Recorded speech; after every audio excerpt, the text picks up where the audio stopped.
Hey everyone, today we have a highly requested video. If you've been following my channel for a while, you will know that I come out with different phonics-based videos where I show you how I would teach a particular phonics skill. For example, I recently did one on how to teach vowel teams. I have one for consonant blends, digraphs, and so on. I still have a few more to come out with. We're talking about R-controlled vowels soon and diphthongs, so be on the lookout for those. But in today's video, I wanted to break that up a little bit to talk about syllables. I've gotten many comments and emails from first and second grade teachers wanting to know a little bit more about how to teach the 6 common syllable types. So I'm going to break it up into 2 videos. In today's video, we are going to talk about closed syllables, vowel-consonant-e syllables, and open syllables. Now I am letters trained, and so I'm gonna go in the order that they suggested. I believe Orton Gillingham also teaches them in this order, so we're gonna start with these first 3, closed, VCE, and then open. I'm not Orton Gillingham trained though, I will say, so if you are and that is incorrect, please feel free to correct me down in the comments. So in this video, I plan to teach you just a little bit about what each one is, a basic definition with some examples. We'll go over a couple exceptions to each of these rules, and then I want to share 3 easy to use activities that you can do with all 3 of these syllable types to get students both reading and writing these syllables better. All right, if you are ready to dive in, give this video a like, subscribe to my channel, and let's go.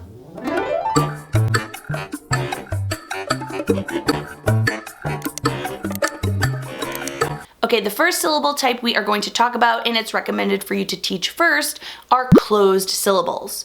Now, closed syllables make up about 43% of the syllables we read in the English language, so it's an important one to start with. As for a definition, a closed syllable is a syllable with one short vowel letter that is closed off by one or more consonants. Feel free to pause this or write this down right here. Now it's important to note that when we are talking about syllable types, we will use symbols like C and V, which stand for consonant and vowel, but in the terms of syllables, they're going to mean vowel sound or consonant sound, not letter. For example, a closed syllable would be the word at. We have our one vowel letter, which is a short vowel sound, and then we have the consonant T, at. Another one would be the word cat. Here we have that at again, so we have that one vowel, which when it is closed off by this T here should make the short vowel sound, but we also have a consonant before it, C, V, C. Now to illustrate what I mean, here is another one. Here's the word stuff and the word back. Now look at the word stuff. We have 2 consonants before it, S, T, C, C. That U is our vowel, which, because it is closed off by this double F, should be a short sound, so and then we have F. This double F, while it is 2 consonants, represents 1 consonant sound, so if we're looking at both of these, we would say C. We wouldn't say that is a CVCC word like a blend would be, because it only has 1 sound. Same with that word back. We have that consonant sound B. We have the vowel sound A, and then we have that CK consonant sound to close it off, which makes that A say the short vowel sound back. That might all sound super tricky, but it is important to note because if you are having students mark up their syllables, you don't want them to get confused between like a CVC word, which you may have taught them, consonant, vowel, consonant, and the syllables where we're using consonants and vowels, but we're talking about sounds. So now that that is cleared up for, teacher purposes, it is important to note that a closed syllable will only have the one vowel, so it'll be one vowel letter, and it's supposed to make the short vowel sound when it is closed off by a consonant sound after it. And that consonant sound could be represented by 1, 2, 3 or so letters. Now, when you're teaching closed syllables to your students, you will want them to look for that vowel and then see if it's closed off by another consonant sound at the end of it. So you will want to give your students some example words, and then you can have them mark the syllables. Now, you don't have to have them do this, but in the schools I've used in the past, we have always used foundations, and it's just an easy way for students to start really dissecting these words and these syllables to see what sounds they should be making. So when we are marking a closed syllable word, it will look like this. Here is the word bench, bench, 1 syllable, so you'll do a big scoop underneath. It is a closed syllable, so you will put a C underneath. And that one vowel that you've identified is making that short sound, so you will put a brev over the E. Two other things to teach when teaching students about closed syllables are first the rabbit rule.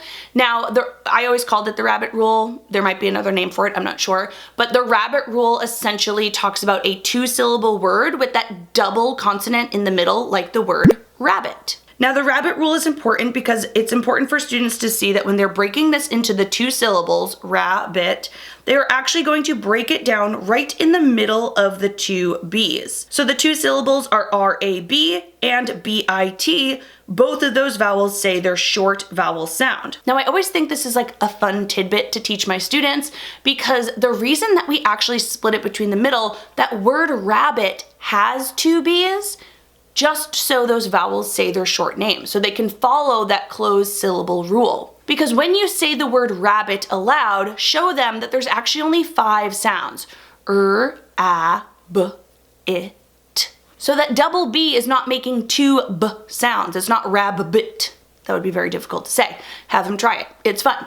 But it's actually some sort of orthographic rule that we put in there, like a spelling rule, to make sure that the A and the I say its short vowel sound. Students will learn this later when we learn about open syllables, and so it's a good time to bring that up again. But if we had taken out one of those B's, the word technically should be said rabbit in the English language. Now here's another example, kitten. Again, students would break that in between the 2 T's, even though it only makes 1 sound, but that is so we have the I and the E sound. And that way kitten doesn't turn into chitin. So the rabbit rule is one I teach, and then also you're going to want to teach some closed syllable exceptions. Now I believe there are 5 different exceptions to the closed syllable rule, so students can actually just learn these 5 and get used to them. They can practice phoneme grapheme mapping them, and here are the exceptions.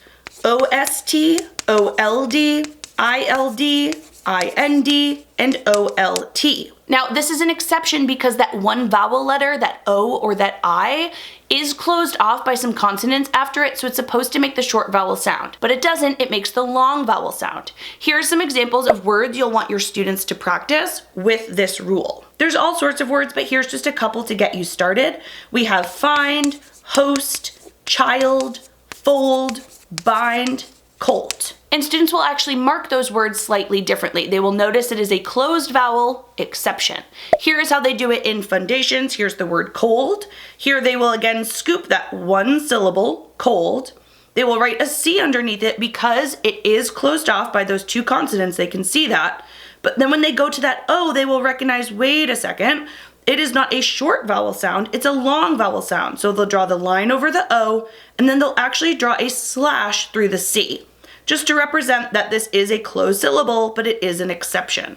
All right, closed syllables is a long one. My other 2 are faster. Let's go to vowel-consonant-e. The second syllable type we teach are VCE, or vowel-consonant-e syllables. A vowel-consonant-e syllable is just a syllable with 1 letter, which makes the long vowel sound, plus silent E on the end. This is a relatively easy one to go ahead and teach because if you're teaching syllable types, you have likely progressed through many different phonics patterns, specifically that silent E on the end. So students should already know how to decode words with that silent E, and now you're just teaching them that this could be its own syllable type. When you identify a syllable and it has that 1 vowel, it's going to make the long vowel sound, it'll have a consonant, and then it'll have that silent E on the end, just like in our silent E words. For example, here is a 1-syllable word, rude, and take, and make, and time. You can see there's many examples you can give your students,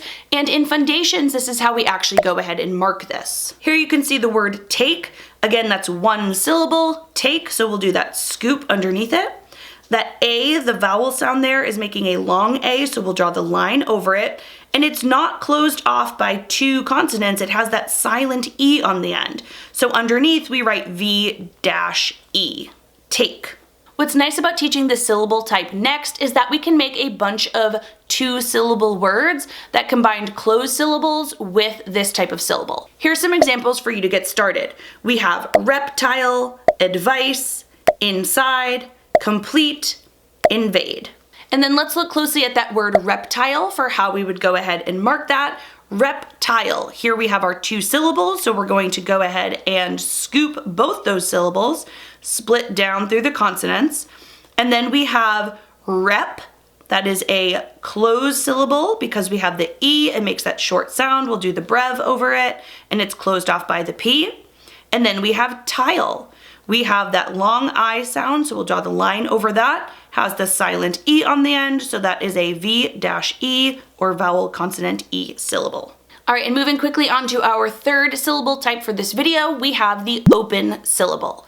Now, an open syllable is a syllable ending with a long vowel sound that's spelled with a single vowel letter. Very simply, when you are comparing closed and open syllables, the closed syllable is closed by those consonants at the end, and the open syllable is left open. There's nothing there closing it off, so it makes the long vowel sound. Now, there are actually a few words in the English language that are open syllables, like the word go. We have the consonant sound and then that vowel sound. Nothing is closing it off, so it's g-o instead of g-ah. There's also the word we, the word me, the word she, and so on. In terms of how you mark open syllables, here is the word go. We will first scoop our syllable. Go is one syllable, so you do the scoop. Under it, instead of a C, we would write an O for open syllable. And then we look at that vowel sound and show that it is the long vowel by drawing the line over it. Now, just like with vowel consonant E, once you teach this new syllable to your students, you can give them some multisyllabic words to practice with closed syllables, and you can even mix them with vowel consonant E syllables. On this side, we have some words with both open and closed syllables. For example, program, open, defend, tulip. And here on the other side, we have some words with open syllables and a vowel consonant E syllable, like beside, rotate, retire, locate. As you introduce those, students can go ahead and read them, identify how many syllables and what each syllable type is. So those are the first three syllable types you will teach your first and second grade students, and I do usually go through all three of those in first grade, and definitely again in second grade. Now, of course, you will not teach them all at one time. I do teach them in order: closed, vowel consonant E, and then open syllables. Work at your own student's pace, see how they're doing with both reading and writing different syllable words. Okay, now let's go into 3 easy activities you can do with students to help them practice these syllable types. All right, activity number 1 is going to be your explicit teaching. After you teach students what the syllable is, what it looks like, how you want them to mark it, they need to go and do it themselves. So activity number 1 is explicit marking of syllables. I already gave you a bunch of examples in this video of different words that include different types, but remember, after you teach that closed syllable, then you go on to the vowel consonant E, start mixing those two together that you've already taught. Then once you add in open syllables, you can do open syllables with VCE. You can do open syllables with closed syllables. You can start to mix and match more words, more syllable types once you teach them. Now, over in the Literacy Club, I started making a bunch of different syllable activities, and the first are just a bunch of flashcards with example words like this. There's about 24 to 30 different flashcard examples for each syllable type. They'll have to read it, write it, and mark it. I would definitely start this being a teacher-guided activity so we can hold up a word, let's say the word is muffin, and then students can read it aloud, they can write it on their whiteboards, and they can go ahead and mark it up and then show you. Once students become more familiar with this, you can go ahead and shuffle all these cards, and this can be an independent center that they do, where they can go ahead, flip the word, read it, write it, mark it up. As an extension, you'll also want to give students some simple sentences with words of that syllable type that you're teaching, and have them go ahead and write down and dictate an entire sentence and then mark up those syllables as well. And they can do that with the flashcards. They can pull a flashcard, and instead of just writing the word, they can make up a sentence and go ahead and mark those. All right, syllable activity number 2 is a syllable sort. Now, I love using word sorts. I have students use them for phonics skills all the time. I have a whole unit on it over here where they have to look at different words and they have to look at images, so they're using phonemic awareness as well. But I love it because they really have to dissect the words and figure out how to compare and contrast the words. So when doing a syllable sort, you can do this a few different ways. Over in the SJT Literacy Club, I already have the open and closed syllable sorts done. So here students will read the words and they have to determine if the word has just closed syllables, and they'll put it in the closed side, but if it has an open syllable, they will put it in the open side. So in that example, they're comparing 2 different syllable types, but I also like to do it where, as you're teaching each syllable, you can just ask students, is this a closed syllable? And is this not a closed syllable? So as you're teaching the new ones, they can look and be like, okay, this is a closed syllable based on what I learned, and this is not. They might not know what other syllable type they're reading. That's fine, you haven't taught it yet, but they do know that it's not a closed syllable, so they'll put it on that side. Now, not only do I like to do this with just words, but I like to do this with images as well. So also included in the sorts, I have some images here where there are both single and double syllable words, and students have to say the word out loud, and then they have to figure out which type of syllable it has. Now, this is a lot more difficult, but I like it because it gets students not just reading the words and marking the syllables and figuring it out, but now they're doing a couple more steps, right? They have to figure out what is the word, how would I spell the word, so they're encoding the syllables based on their syllable knowledge and sorting it in the right column. And last but not least, syllable activity number 3 I love to use is complete the syllable. Now here's an example of the cut and paste version that I have in the SJT Literacy Club under the syllables activities. And here you can see they're working on closed syllables. So they will actually cut and paste the different syllables to make a real word. Now, the first one you can see it has a blank space and it ends in tist, so that one would be dentist.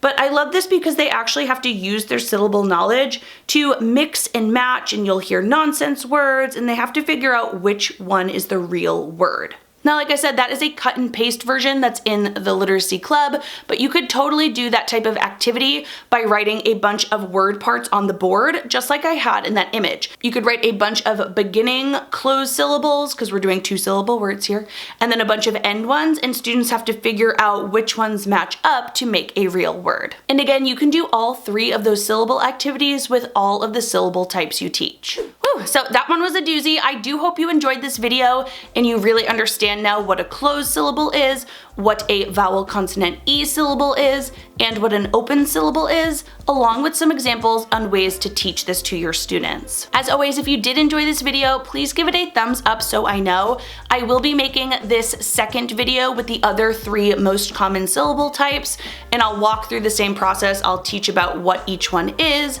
give some examples on how to mark it, and then share a few more syllable activities. So if you're excited for that, let me know down in the comments. Let me know if this was helpful. Again, I love your feedback, so please let me know. I come out with new videos every Thursday and Sunday, and my videos are always geared towards teaching K-2 learners. So if you want to follow along, make sure you are subscribed to my channel and click that bell. That way you get notified of every new video. See you in the next one. Bye.